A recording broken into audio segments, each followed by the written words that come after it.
On February 23rd, 1945, a photo was taken that would forever etch itself into American history. 6 Marines straining against the wind, raising the American flag atop Mount Suribachi during the Battle of Iwo Jima. It became a symbol of courage, sacrifice, and victory, but for one of those flag raisers, the image would cast a long, dark shadow over the rest of his life. This is the story of Ira Hayes, a man who became a hero by accident and paid a tragic price for it. Our story begins far from the volcanic sands of Iwo Jima on the Gila River Indian Reservation in Arizona. Born on January 23rd, 1923, Ira Hamilton Hayes was a full-blooded Akimel O'odham or Pima Indian. His early life was shaped by the traditions and struggles of his people. The Pima, like many Native American tribes, faced the harsh realities of poverty, discrimination, and the erosion of their traditional way of life. Growing up, Ira was a quiet, introspective boy. He wasn't one for boisterous games or seeking attention. His mother, Nancy Hayes, once described him as a good boy, always quiet. His father, Joe Hayes, worked hard often in agriculture to provide for their family. Life on the reservation was simple, yet challenging. Ira attended the reservation day school where he learned English, but his heart remained deeply connected to his Pima heritage. He understood the Pima language, their customs, and the spiritual significance of the land. An interview with one of Ira's family friends and an elder said, Ira, he was like the desert plants, quiet but strong. He watched, he listened, he loved the land. He loved his people, he saw the struggles. Yes, but he also saw the beauty in our ways. As Ira entered his teenage years, the world outside the reservation was in turmoil. The Great Depression had gripped the nation, and soon the clouds of war gathered on the horizon. For many young men, including Ira, military service offered an escape from the hardships of home, a chance for a steady income, and perhaps a sense of purpose. In August of 1942, at the age of 19, Ira Hayes made a decision that would forever alter the course of his life. He enlisted in the United States Marine Corps. It was a surprising choice for a man so reserved, but perhaps he saw an opportunity to prove himself, to contribute, to find a place where he belonged.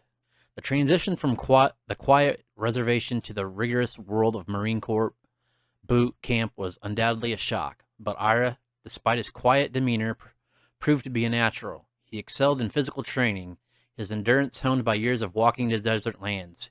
He became a skilled rifleman, his innate patience and focus translating into deadly accuracy. A quote from one of Ira's fellow Marines, he said, Hayes, yeah, he was quiet, real quiet. You wouldn't even know he was there sometimes, but when it came to training, he was all business. He shot like an absolute pro, never complained, just got the job done. After completing his training, Ira Hayes was assigned to Company L, 2nd Battalion, 28th Marine Regiment, 5th Marine Division. His unit was destined for the brutal, unforgiving battlegrounds of the Pacific. The war in the Pacific was unlike any other, characterized by fierce jungle combat, relentless heat, and an enemy determined to fight to the last man.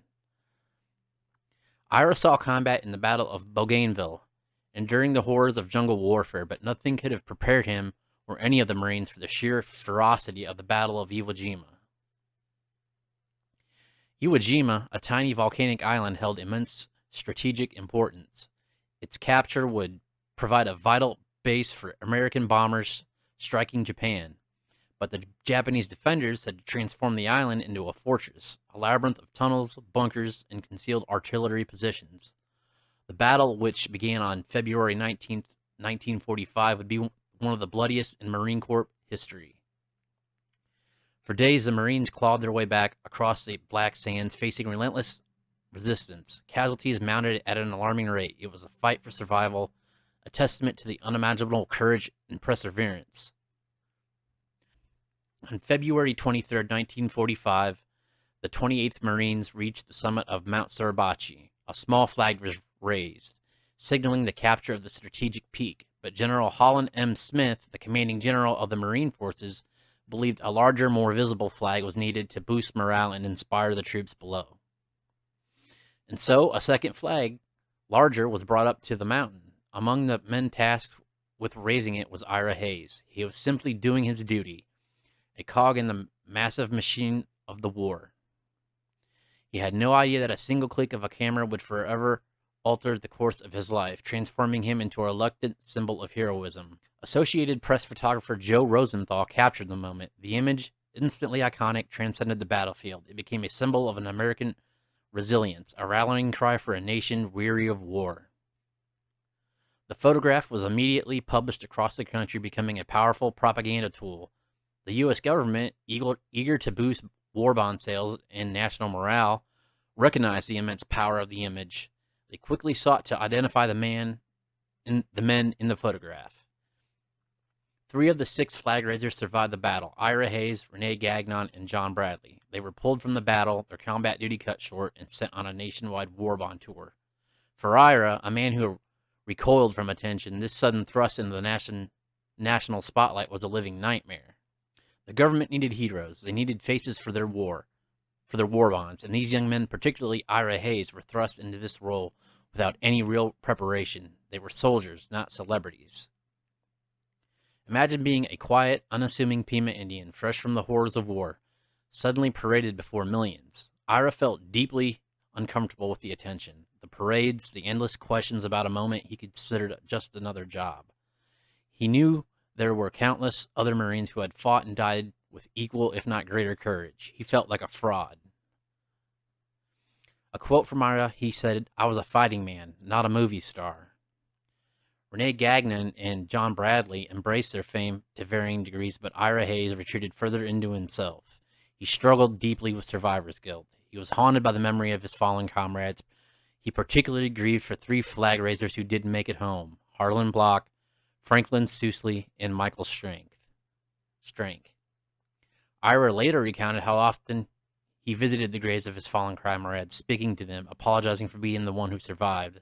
This profound guilt, combined with the immense pressure of unwanted fame, began to chip away at his spirit. To cope with the overwhelming burden, Ira turned to alcohol.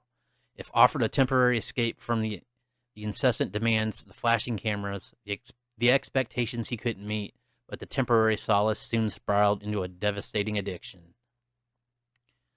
A friend from the reservation that Ira lived on stated, "When Ira came back, he wasn't the same. The quiet was still there, but it was a deeper quiet, a sad quiet. He carried so much inside. The fame, it was a heavy burden, too heavy for him. He tried to drink it away, but it only made things worse." Ira's life became a cycle of drinking, arrests for public intoxication, and attempts to find peace.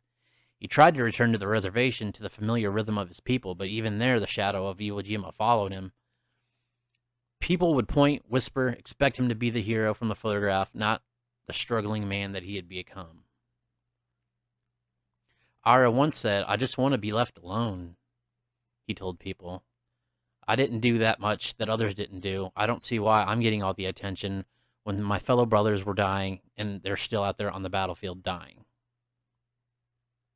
Despite his struggles, Ira did try to honor the memory of his fallen comrades. He appeared in the 1949 film The Sands of Iwo Jima, playing himself in a small cameo. It was a difficult experience for him, forcing him to relive the past. He also famously met with actor John Wayne, who played a prominent role in popularizing the image of the Marine hero. In 1945, the iconic Marine Corps War Memorial depicting the flag raising was dedicated in Arlington, Virginia. Ira Hayes was present. A hallowed figure among the dignitaries, the memorial was a triumph, but for Ira, it was a constant reminder of the burden he carried. As his addiction deepened, Ira's health deteriorated. He spoke increasingly of his impending death, almost as if he welcomed it as a release. He often mused that he would die young like many of his fellow Marines. He spoke of wanting to be free from the constant torment of his memories and suffocating weight of fame. Ira once said, "I just want to go home. I just want to be with my friends." And this is just him basically paraphrasing on often other things attributed to him. On January 24th, 1955, just 12 days after his 32nd birthday, Ira was found dead on the Gila River Indian Reservation. The official cause of death was acute alcohol poisoning and exposure. He died on the very land he loved, the land he fought for, yet a land where he could never truly escape the shadow of Iwo Jima.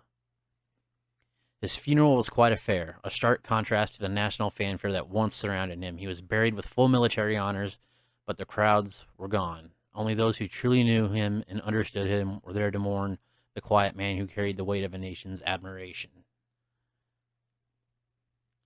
The Ira Hayes story is a tragic reminder of the human cost of war and often unseen burdens placed upon those who we label war heroes.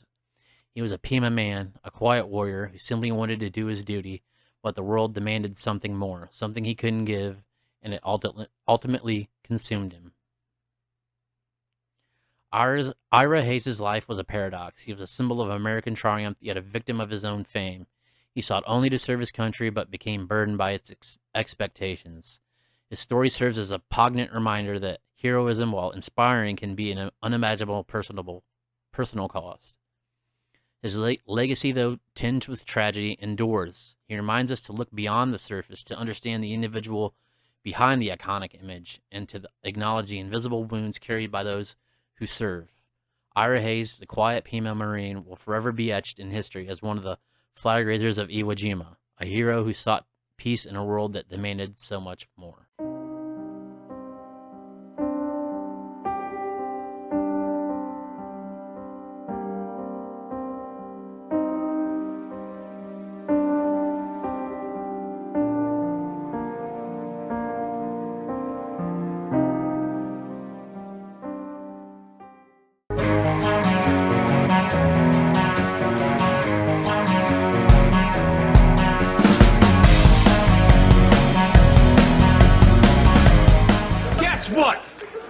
I got a fever, and the only prescription is more cowbell.